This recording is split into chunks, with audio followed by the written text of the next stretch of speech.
Hi, welcome to Tamil Engineering World. Topic என்னன்னு பார்த்தீங்கன்னா American ஸ்டாண்டர்ட்ஸ்னா என்ன, அமெரிக்கன் ஸ்டாண்டர்ட்ஸ் வந்து எங்கே பயன்படுத்தப்படுறாங்கங்கிறத நம்ம இந்த வீடியோவில் பார்க்கலாம். இது வரைக்கும் நம்ம சேனலை நீங்கள் சப்ஸ்கிரைப் பண்ணனா சப்ஸ்கிரைப் பண்ணுங்கள், பக்கத்தில் இருக்கக்கூடிய பெல் ஐக்கானை கிளிக் பண்ணுங்கள். அப்போ தான் நாங்கள் போடக்கூடிய வீடியோவோடைய நோட்டிஃபிகேஷன் உங்களுக்கு கிடைக்கும். வாங்க வீடியோக்குள்ளே போகலாம். அமெரிக்கன் ஸ்டாண்டர்ட்ஸ்னு சொல்கிறது வந்து பார்த்தீங்கன்னா ஒரு பெட்ரோலியம் இன்ஸ்டியூட்டில் வந்து ஒரு பெட்ரோலியம் ரிஃபைனரியில் வந்து பார்த்தீங்கன்னா full and fully American standards தான் யூஸ் பண்ணுவாங்க. அது ஆப்ரேஷனாக இருந்தாலும் சரி, உங்களுக்கு வந்து மெயின்டெனன்ஸாக இருந்தாலும் சரி, அதோடைய டிசைன் ஓரியன்ட் எதுவாக இருந்தாலுமே அமெரிக்கன் ஸ்டாண்டர்ட்ஸ் வந்து தான் யூஸ் பண்ணிகிட்டு இருக்காங்க. அந்த அமெரிக்கன் ஸ்டாண்டர்டை வந்து எந்தெந்த யூனிட்ஸ் வந்து டெவலப் பண்ணுறாங்கிறத நம்ம இதில் பார்க்க போகிறோம். அதுவும் இல்லாமல் பார்த்தீங்கன்னா அந்த யூனிட்ஸோடைய பேர் இன்றைக்கி பார்த்தீங்கன்னா ASME B31 பைப்பிங் கோட்ஸை பற்றியும் இந்த வீடியோவில் நம்ம பார்க்க போகிறோம். முதல்ல பார்த்தீங்கன்னா என்னென்ன ஸ்டாண்டர்ட்ஸு வந்து எந்தெந்த யூனிட்ஸ் வந்து டெவலப் பண்ணுறாங்கிறத பார்க்கலாம். ஏஎஸ்எம்இன்னு சொல்கிறது என்னன்னு பார்த்தீங்கன்னா American society for mechanical engineers, API American petroleum institute, AISI American iron and steel institute, ASTM American society for testing and materials, AISI American National Standard Institute, AWS American Welding Society, AWWA American Water Work Association.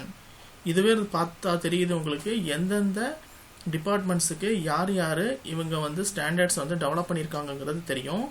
இன்றைக்கி நம்ம எதை பார்க்க போகிறோம்னா ASME பற்றி. அதுலேயும் ASMEயில் வந்து piping quotes பற்றி தான் நம்ம இன்றைக்கி பார்க்க போகிறோம். அதாவது ஒரு ரிஃபைனரிக்குள்ளே பார்த்தீங்கன்னா மேக்ஸிமம் வந்து பைப்பிங்ஸ் தான் மேஜர் ரோல் ப்ளே பண்ணுது. அதில் வந்து இந்த பைப்பிங்ஸுக்கு வந்து பார்த்தீங்கன்னா நிறைய ஸ்டாண்டர்ட்ஸ் கொடுத்துருக்காங்க. அந்த ஸ்டாண்டர்ட்ஸில் வந்து பார்த்தீங்கன்னா என்னென்ன இருக்குங்கிறத நம்ம பார்க்கலாம். ASME B31 சொல்கிறது என்னன்னு பார்த்தீங்கன்னா ப்ரெஷர் பைப்பிங்கோடைய கோடுங்க. இந்த B31 ASMEன்னு சொல்கிறது ஒரு பைப்லைனில் வந்து மினிமம் அந்த டிசைனுக்கு என்ன எப்படி பண்ணணும், மெட்டீரியல் என்ன யூஸ் பண்ணணும், ஃபேப்ரிகேஷன் எப்படி பண்ணணும், எரெக்ஷன் எப்படி பண்ணணும், டெஸ்டிங்ஸு, எக்ஸாமினேஷன், இன்ஸ்பெக்ஷன், ஆப்ரேஷன், மெயின்டெனன்ஸ் வந்து எப்படி பண்ணணுங்கிறதுக்கான ஃபுல் டீட்டெயில்ஸ் வந்து உங்களுக்கு ASME வந்து B31ங்கிற கோட்ஸில் வந்து அவங்க சொல்லியிருக்காங்க. அதாவது ஒவ்வொரு பைப்ஸுக்கும் ஒவ்வொரு கோட்ஸ் இருக்குது. அதில் வந்து B31ல் வந்து ஒவ்வொரு பார்ட்ஸாக பிரிச்சிருக்காங்க. அந்த கோட்ஸ் வந்து என்னங்கிறது தான் நம்ம இந்த வீடியோவில் பார்க்க போகிறோம். ASME B31.1 இது வந்து பார்த்தீங்கன்னா பவர் பைப்பிங். ஒரு பவர் பிளான்ட் இண்டஸ்ட்ரீஸ்குள்ளே பார்த்தீங்கன்னா அதில் வந்து பவர் பைப்பிங்ஸ் யூஸ் பண்ணுவாங்க. இது பவர் பைப்பிங் சொல்கிறது ஒன்றும் இல்லை, இது பவர் பிளான்ட்டில் யூஸ் பண்ணுற பைப்பிங்னால இதை வந்து பவர் பைப்பிங் சொல்லி மென்ஷன் பண்ணியிருக்காங்க. இதில் பார்த்தீங்கன்னா அந்த பவர் பிளான்ட்டில் எப்படி யூஸ் பண்ணணும், என்னென்ன ஸ்டாண்டர்ட்ஸ் இருக்குது, அதை வந்து ஃபேப்ரிகேஷன் பண்ணணும், டெஸ்ட் பண்ணணும், இதை வந்து வெல்டிங் ப்ரொசீஜர்ஸ் என்ன, இது எல்லா டீட்டெயிலுமே பார்த்தீங்கன்னா ASME B31.1ங்கிற கோடில் இவங்க வந்து டீட்டெயிலாக கொடுத்துருக்காங்க. ரெண்டாவது B31.2ன்னு சொல்கிறது ஃபியூவல் கேஸ் பைப்பிங். ரிஃபைனரிக்குள்ளே ஃபியூவல் கேஸ் வந்து டிரான்ஸ்போர்ட்டேஷன் பண்ணுறதுக்கு வந்து எந்த பைப்லைனுடைய கோடு யூஸ் பண்ணுறாங்கன்னு பார்த்தீங்கன்னா ASME B31.2 தான் யூஸ் பண்ணுறாங்க. இதுலேயும் பார்த்தீங்கன்னா உங்களுக்கு வந்து அதோடைய டிசைன் பேராமீட்டர்ஸாக இருக்கட்டும், அதோடைய ஒர்க்கிங் பேராமீட்டர்ஸாக இருக்கட்டும், ரெண்டாவது பார்த்தீங்கன்னா டெஸ்டிங்ஸ் என்னென்ன பண்ணணும், எப்படி ஃபேப்ரிகேஷன் பண்ணணும், எல்லா டீட்டெயில்ஸுமே இந்த கோர்ஸில் இருக்கும்.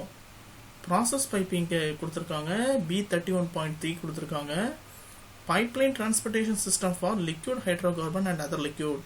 அதாவது உங்களுக்கு வந்து லிக்யூட் ஹைட்ரோகார்பனையும் அதர் லிக்யூட்ஸு, அதாவது ஃப்ளேமபிள் லிக்யூட்ஸ் வந்து உங்களுக்கு வந்து எப்படி டிரான்ஸ்போர்ட்டேஷன் பண்ணணும், எந்த மாதிரி டிரான்ஸ்போர்ட்டேஷன் பண்ணணும், அதோடைய டிசைன் என்ன, எப்படி பண்ணுறாங்கங்கிறத பார்த்தீங்கன்னா ASME B31.4ங்கிற கோர்ஸில் அவங்க வந்து ஃபுல்லாக சொல்லியிருக்காங்க. B31.5 சொல்கிறது ரெஃப்ரிஜரேஷன் பைப்பிங்கை பற்றி உள்ள code. Gas transmission distribution piping system பார்த்தீங்கன்னா B31.8ங்கிற கோடில் கொடுத்துருக்காங்க. பில்டிங் சர்வீஸில் வரக்கூடிய பைப்பிங்ஸ் பார்த்தீங்கன்னா B31.9ல் இருக்குது. ஸ்லரி டிரான்ஸ்போர்ட்டேஷன் பைப்பிங் சிஸ்டம் வந்து பார்த்தீங்கன்னா ASME B31.11. இது வந்து பார்த்தீங்கன்னா full and fully piping codes தான் நான் வந்து இதில் வந்து எக்ஸ்பிளைன் பண்ணியிருக்கேன். அதாவது இப்போ நீங்கள் வந்து பவர் பிளான்ட்டில் யூஸ் போகிறதே இருந்தீங்கன்னா இதில் வந்து B31.1 இருக்கும். இந்த இது போட்டு நீங்கள் பார்த்தீங்கன்னா அதில் வந்து என்னென்ன தகவல் சொல்லியிருக்காங்களோ அதை தான் நீங்கள் வந்து பவர் பிளான்ட்டில் யூஸ் பண்ணணும். ரெண்டாவது பார்த்தீங்கன்னா ப்ராசஸ் இண்டஸ்ட்ரீஸ்க்குள்ளே போகிறீங்கன்னா அந்த ப்ராசஸ் ஓரியன்டான பைப்லைன்ஸில் வந்து B31.3 கோடை ஓப்பன் பண்ணி பார்த்தீங்கன்னா அந்த கோட்ஸில் என்னென்ன சொல்லியிருக்காங்க, அதாவது நீங்கள் ஒரு பிளான்ல வந்து பைப்பிங் வந்து டிசைன் பண்ணுறீங்கன்னா அந்த டிசைன் எப்படி பண்ணணும், ரெண்டாவது எரெக்ஷன் எப்படி பண்ணணும், அதில் வெல்டிங் எப்படி அடிக்கணும், அதில் வந்து டெஸ்டிங்ஸ் என்னென்ன பண்ணணும், எக்ஸாமினேஷன்ஸ் என்னென்ன வைக்கணும், அதுக்கப்புறம் பார்த்தீங்கன்னா இன்ஸ்பெக்ஷன் என்னென்ன பண்ணணும், இந்த டீட்டெயில்ஸ் அதாவது பீரியாடிக்கல் இன்ஸ்பெக்ஷன் வந்து எப்படி என்னென்ன இன்டர்வல்ஸில் பண்ணணுங்கிற எல்லா டீட்டெயிலும் பார்த்தீங்கன்னா இந்த கோட்ஸில் வந்து செப்பரேட்டாக அவங்க வந்து மென்ஷன் பண்ணியிருக்காங்க. இதை தான் பைப்பிங் கோட்ஸ்ன்னு சொல்கிறோம். இது வந்து ASME B31 பைப்பிங் கோட்ஸு. இந்த தகவல் வந்து உங்களுக்கு வந்து யூஸ்ஃபுல்லாக இருக்கும்னு நம்புகிறோம். உங்களுக்கு மேலும் இதை பற்றி தகவல்கள் தேவைன்னா நீங்கள் வந்து நம்மளுடைய கமெண்ட் பாக்ஸில் நீங்கள் மென்ஷன் பண்ணுங்கள். நான் இதை பற்றி டீட்டெயில்டாக இனியும் சொல்கிறேன். இதுவரை நம்ம சேனல் நீங்கள் சப்ஸ்கிரைப் பண்ணலைன்னா சப்ஸ்கிரைப் பண்ணுங்கள். அப்போ தான் இது மேக்ஸிமம் மெம்பர்ஸ்கிட்ட வந்து ரீச் ஆகும் நம்ம சேனல்.